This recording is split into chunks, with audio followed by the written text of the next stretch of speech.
इंदौर शहर के समाजवाद नगर में स्थित श्री बड़े रंजित सरकार के दरबार में इन दिनों श्रीमद् भागवत ज्ञान यज्ञ सप्ताह का संगीतमय आयोजन चल रहा है। इस आयोजन के मुख्य सूत्रधार दिनेश गौड़ परिवार है। कथा में व्यासपीठ पर बैठकर भागवत भक्तों को कथा का रसपान संत चेतन राम जी महाराज अपने मुखारबिंद से सुना रहे हैं। 13 दिसंबर से आयोजित यह महायज्ञ 19 दिसंबर तक सतत जारी रहेगा। कथा का आयोजन 13 दिसंबर को भव्य चौल समारोह के साथ आरंभ हुआ। कथा के आरंभ में भागवत आचार्य श्री संतराम जी महाराज ने कथा का महत्व बताते हुए भगवान गोकर्ण का जन्म और भागवत की महिमा का वाचन करते हुए भक्तों को जानकारी प्रदान की कि इस महायज्ञ को किस तरह से संपन्न किया जाना चाहिए। भागवत कथा कराने वाले व्यक्ति का कुल और परिवार तो इस आयोजन का संकल्प लेने मात्र से ही तर जाता है, लेकिन इसे सुनने वाले व्यक्ति का यह लोक और परलोक दोनों सुधर जाता है। गौरतलब है कि अंतर्राष्ट्रीय राम स्नेही संप्रदाय के संत चैतन राम जी महाराज गत वर्ष भी यहाँ श्री बड़े रंजित सरकार हनुमान जी महाराज के दरबार में राम कथा कर चुके हैं। कथा का आरंभ दोपहर 1 से शाम 4 बजे तक किया जा रहा है, जिसमें सभी भक्तजन सादर आमंत्रित हैं।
शंकर जी से प्रीत लगा ले, शंकर जी से प्रीत लगा ले, ठाकुर जी से प्रीत लगा ले, ठाकुर जी से प्रीत लगा ले। या गोकुल समाज अपाने तारे लाया राम हरे अपाने तारे लाई तारे लाया हरे अपाने तारे लाई तारे।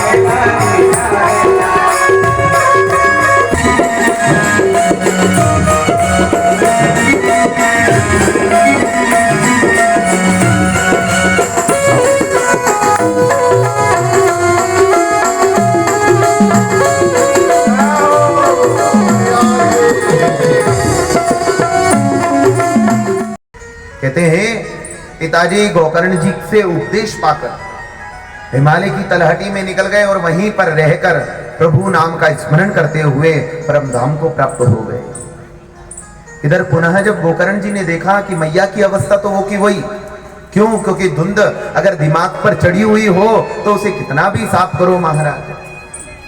आपने जल के ऊपर पड़ी हुई कांजी को देखा होगा, कांजी बोलते हैं काई, उस काई को देखा होगा महाराज। उस काई के ऊपर एक बार प्रहार करो तो वो हट तो जाएगी, लेकिन पुनः वापस।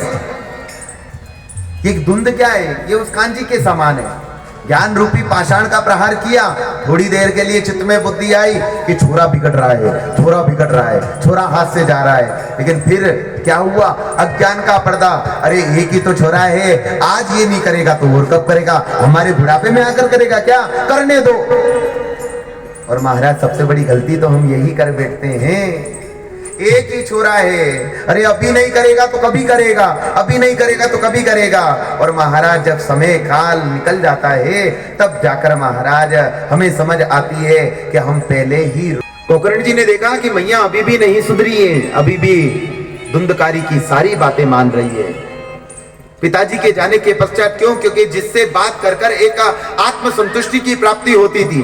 और ध्यान देना, आत्मदेव ही ऐसे ब्राह्मण थे जिनसे गोकर्ण जी बात करके महाराज अपने मन को संतुष्ट प्राप्त करवाते थे, संतुष्टि मिल पाती थी।